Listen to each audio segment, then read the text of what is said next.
There's no shortage of bozos, jokesters, jabronis, and clowns on YouTube telling you which lenses to buy.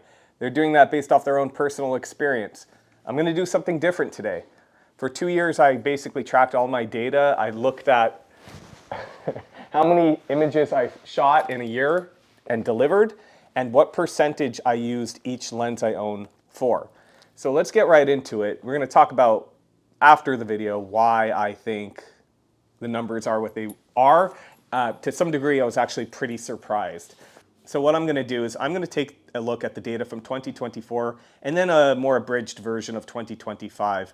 I think it's going to be interesting. It was interesting for me to see what I actually used the most because my perception of that was pretty far off because I inappropriately ranked the lenses I love the most a little bit higher. So I think it would be interesting if people pause the video.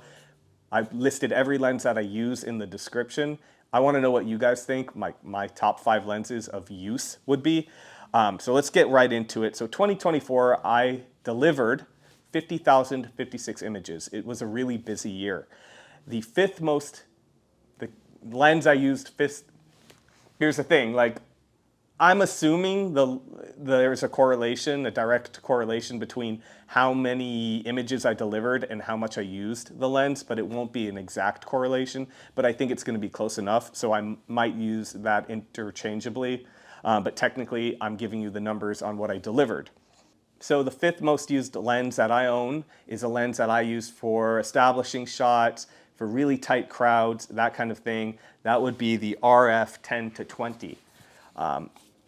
I delivered 3,036 images with this lens, representing 6%, approximately 6.06% of all the images I delivered. The 4th most used lens is actually what I'm filming with. It's a lens you can pretty much use for everything. I use it when I'm using 2 camera bodies, and this will be my wider lens on the camera bodies, and that would be the RF 35mm 1.4. I delivered 4,595 images with it, representing 9.17% of all the images I delivered in 2024. Okay, the 3rd most used lens, another prime. It pairs extremely well with that 35. I use it for absolutely everything. For me, it's my favorite lens to use. I thought it would rank even higher. That is the 50mm 1.2 lens. I delivered 12,000 images with it, representing 23.97%.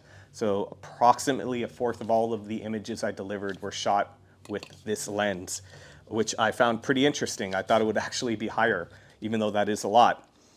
Okay, the 2nd most used lens, which is higher obviously, is a lens you can't go without if you're shooting corporate stuff, conferences, that kind of thing, galas, anytime people are on stage. I delivered 14,115 images, representing 28.19% of all of the images I delivered. That would be the 70 to 200, 2.8. You just need it. You might not need it if you're shooting things like brand activations, that kind of thing. Absolutely could get away with not owning this lens, but if you're going to do all types of events, you're going to need this lens. Moving on to the most used lens of 2024. It's a lens that is so good at everything that it covers so many different ranges of work, shot types, etc. It's so good at it all, which is why it's so boring. It's my least favorite lens to use, and I'm surprised by how much I used it. I delivered 15,146 images with it, which represents 30%, 30.25% of all of the images I delivered, and that would be the 28 to 70. I have the f2 version. I don't think it changes how I use the lens, even though like some people might not use primes as much if they own this lens. It doesn't change that for me because I have primes. I still reach for primes when I want one, but yeah, it's just, what can I say? Like, it's a great lens, obviously. It's worth the money. And in fact, I would buy this lens, the f2 version, if you can, over the 24 to 70. Buy it used.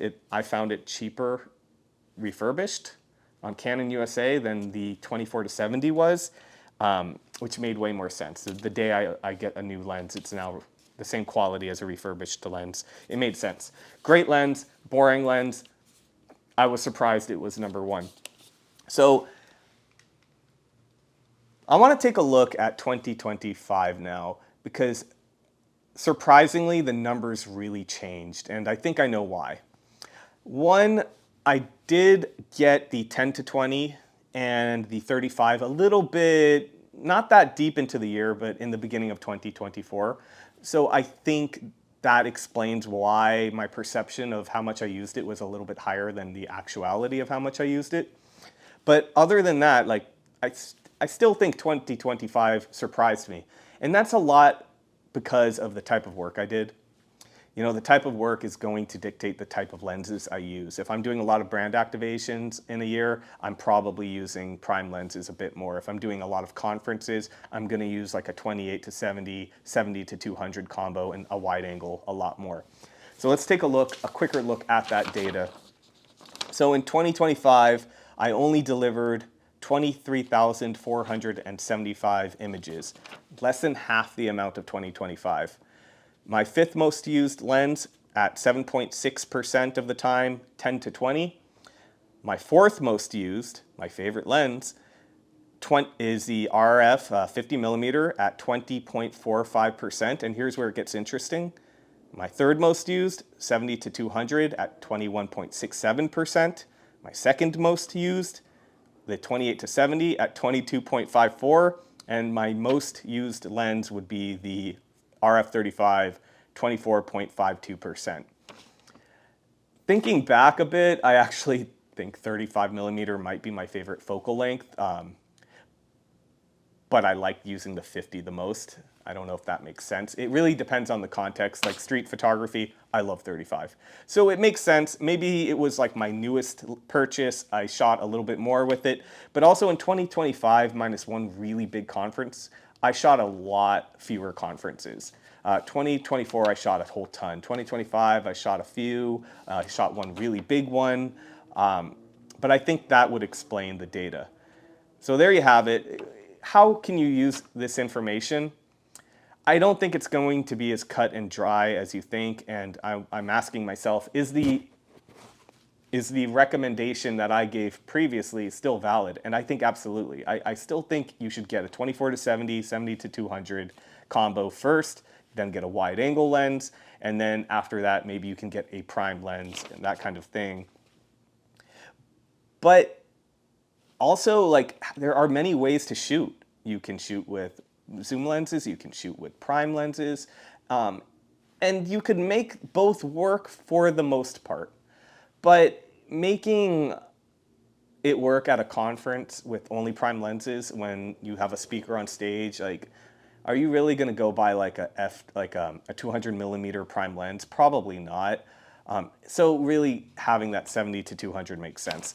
So for me, nothing changed as far as my recommendations for what I would buy, but clearly there are many different ways you can shoot an event.